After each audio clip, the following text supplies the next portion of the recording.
Hello friends, எல்லாரும் எப்படி இருக்கீங்க? இன்னைக்கு நம்ம வீடியோல நல்ல ஒரு ஈஸியான இன்ஸ்டன்ட்டான ஒரு ஸ்வீட் ரெசிபி தான் நம்ம பார்க்க போறோம். இந்த ஸ்வீட் செய்யிறதுக்கு வந்து பாத்தீங்கன்னா ஒரு 15 நிமிஷம் இருந்தா போதும், டக்குன்னு செஞ்சிடலாம். சாப்பிட அவ்வளோ நல்ல டேஸ்டியா இருக்கும். இனி நம்ம கடைக்கு கூட போய் வாங்க வேணாம். இந்த மாதிரி ஸ்வீட்லாம் வந்து பாத்தீங்கன்னா வீட்லயே ரெடி பண்ணிக்கலாம். வாங்க எல்லாருக்கும் ரொம்ப பிடிக்கக்கூடிய வகையில ஒரு அட்டகாசமான ஸ்வீட் ரெசிபி எப்படி செய்யறதுன்னு பார்க்கலாம். ஸ்டவ் பற்ற வச்சுக்கிட்டு ஸ்டவ் மேலே கடாய் அப்படி இல்லைனா ஒரு பேன் எடுத்துக்கோங்க. இப்போ நான் வந்து பேன் எடுத்துருக்கேன். இந்த பேனில் வந்து பார்த்தீங்கன்னா அரை கப் அளவுக்கு பால் சேர்த்துக்கிறேன். பேக்கெட் பால், பசும்பால் எது வேணால் எடுத்துக்கோங்க. ஆனால் தண்ணி சேர்க்காம திக்காக பால் எடுத்துக்கோங்க. பால் வந்து கொஞ்சம் காயட்டும். ஒரு 2 நிமிஷம் பால் நல்லா காஞ்சதுக்கப்புறமா 3 ஸ்பூன் நெய் சேர்த்துக்கிறேன். நெய்யோட ஃப்ளேவர் கொஞ்சமாக பிடிக்கும்னு நினச்சிங்கன்னா 2 ஸ்பூன் சேர்த்துக்கோங்க. நான் கொஞ்சம் நிறையவே சேர்க்குறேன். கூடவே 1/4 கப் அளவுக்கு சர்க்கரையை சேர்த்துக்கிறேன். எல்லா பொருளையும் ஒரே கப்பில் அளந்து எடுத்துக்கிட்டிங்கன்னா கரெக்டாக இருக்கும்.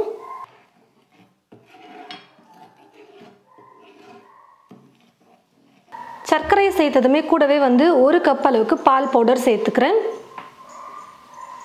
ஸ்டவ்வை வந்து லோ ஃப்ளேமில் வச்சுக்கோங்க. அப்பப்போ மட்டும் தீயை கொஞ்சம் மீடியம் ஃப்ளேமில் வச்சுக்கிட்டு குக் பண்ணிக்கோங்க. தீ ஃபுல்லாக மட்டும் வைக்கவே கூடாது. லோ ஃப்ளேம் இல்லைனா மீடியம் ஃப்ளேம் மாற்றி மாற்றி வச்சு தான் குக் பண்ணணும். நல்லா கலந்து கொடுத்துக்கோங்க. பாலோட சேர்த்து பால் பவுடரை கொஞ்சம் கூட உருண்டைகளே இல்லாமல் நல்லா கலந்து கொடுத்துக்கணும்.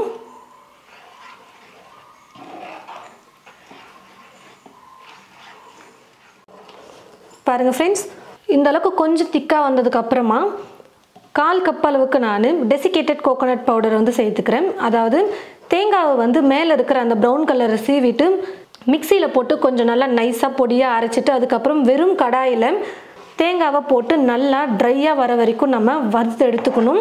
கொஞ்சம் கூட ஈரப்பதமே இருக்கக்கூடாது தேங்காவில். அந்த மாதிரி பண்ணி எடுத்து வச்சுருக்கிற தேங்காவை தான் இப்போ நான் சேர்த்துருக்கேன். கடையிலே உங்களுக்கு ரெடிமேடாக கிடைக்குது. டெசிகேட்டட் கோகோனட் பவுடர்னு கேட்டிங்கன்னா கொடுப்பாங்க. நீங்கள் கடையில் கூட வாங்கி யூஸ் பண்ணிக்கலாம். இது வந்து நான் வீட்டிலேயே ரெடி பண்ணி வச்சது தான். நான் ஒரு பாக்ஸில் இந்த மாதிரி செஞ்சு ஸ்டோர் பண்ணி வச்சுடுவேன். ஃப்ரிட்ஜில் வந்து தேவைப்படும் போது ஸ்வீட் செய்யறதுக்கு, ஸ்நாக்ஸ் செய்யறதுக்கெல்லாம் யூஸ் பண்ணிக்கலான்னு நான் அந்த மாதிரி ஸ்டோர் பண்ணி வச்சுருக்கேன். இப்போ 1/4 கப் அளவுக்கு நம்ம டெசிகேட்டட் கோகோனட் சேர்த்துட்டு நல்லா கலந்து கொடுத்துக்கலாம். நல்லா கெட்டியான பதத்துக்கு வரணும். கை விடாமல் கலந்து கொடுத்துக்கோங்க. ஸ்டவ்வை லோ ஃப்ளேமில் மட்டுமே வச்சுக்கோங்க. அப்போ தான் அடி பிடிக்காமல் நம்மளால் உருண்டை கட்டாமல் கலந்து கொடுக்க முடியும். இந்த மாதிரி ஒரு கண்ணாடி பவுல் எடுத்துக்கிட்டு அந்த கண்ணாடி பவுலில் நெய் அப்படி இல்லைனா எண்ணெய் இல்லை வெண்ணெய் எது வேணாலும் சேர்த்துட்டு கொஞ்சமாக நல்லா எப்படி ப்ரஷ் பண்ணி விட்டுருங்க. நம்ம சேர்க்குற பால் பவுடர் இருக்குது பார்த்தீங்களா, அது வந்து நல்லா ஒட்டாமல் இருக்கணும். அதுக்காக தான் இந்த மாதிரி பண்ணுறோம்.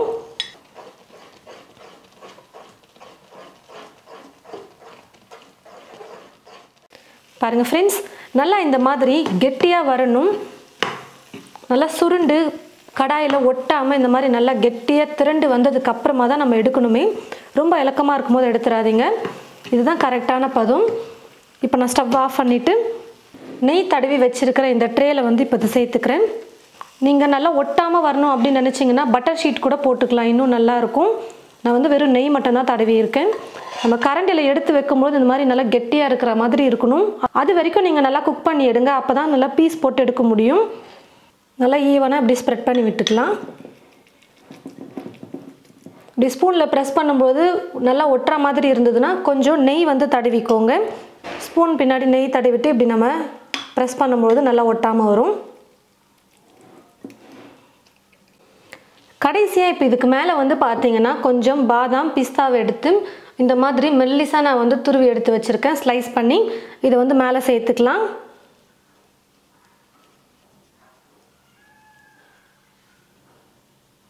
ஸ்பூனை வச்சு லைட்டாக அப்படி நல்லா ப்ரெஸ் பண்ணி விட்டுடலாம்.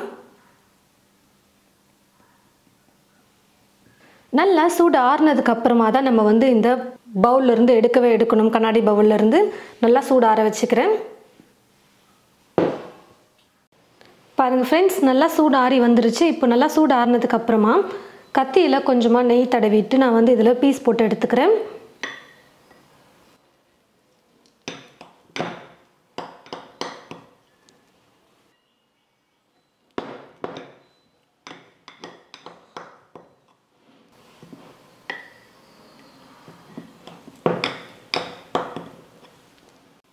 நான் வந்து கண்ணாடி பவுல் வந்து தனித்தனியாக எடுத்து வச்சுட்டேன். பாருங்கள், நல்லா சூப்பராக வந்து வாயில் வச்சதுமே அப்படியே கரைஞ்சி போகக்கூடிய அளவுக்கு நம்ம பால் பவுடரை வச்சு ஒரு அட்டகாசமான ஸ்வீட் வந்து ரெடி பண்ணிட்டோம். ரொம்பவே சூப்பராக இருக்கும். நான் வந்து இப்படி கட்டங்கட்டமாக நான் வந்து பவுலில் போட்டு நான் வந்து எடுத்திருந்தேன். அதே நீங்கள் பால்கோவா மாதிரி வேணும்னா நீங்கள் கையில் உருட்டி கூட நீங்கள் பேடாம் பண்ணுவாங்க பார்த்தீங்களா, அந்த மாதிரி கூட நீங்கள் உருட்டி எடுத்து வச்சுக்கலாம். அது நம்மளோட விருப்பம் தான். எந்த மாதிரி ஷேப் வேணுமோ அந்த மாதிரி நம்ம ஷேப்பில் கொண்டு வரது. அவ்வளோ நல்லா சூப்பராக இருக்கும். மேலே நம்ம அழகுக்காக இந்த பாதாம் பிஸ்தாலாம் போட்டிருக்கும்போது பார்க்கவே எவ்வளோ சூப்பராக இருக்குது பாருங்கள். அதோடு சேர்த்து கடிச்சு சாப்பிடும்போது இன்னும் நல்லா சூப்பராக இருக்கும். கண்டிப்பாக நீங்கள் உங்களுடைய வீட்டில் பால் பவுடரை வச்சு இந்த மாதிரி ஒரு ஸ்வீட் வந்து செஞ்சு பாருங்கள். பால் வந்து பார்த்திங்கன்னா நம்ம ஒரு 125 மில்லி பால் தான் சேர்த்துருப்போம். மொத்தமாகவே பால் பவுடர் கொண்டு தான் நம்ம செஞ்சுருக்கோம். இந்த ஸ்வீட் கண்டிப்பாக எல்லாருக்கும் ரொம்ப பிடிக்கக்கூடிய வகையில் இருக்கும். ட்ரை பண்ணி பார்த்துட்டு எப்படி இருக்குன்னு மறக்காமல் கமெண்ட் பாக்ஸில் வந்து கமெண்ட் பண்ணுங்கள். இந்த வீடியோவை மற்றவங்களுக்கும் ஷேர் பண்ணுங்கள். இது போல் நிறைய ரெசிபீஸ் பார்க்க தமிழ் ஃபுட் மசாலா சேனலை மறக்காமல் சப்ஸ்கிரைப் பண்ணிக்கோங்க. கூடவே பக்கத்தில் இருக்கிற பெல் ஐக்கானை கிளிக் பண்ண மறந்துடாதீங்க. தேங்க்யூ.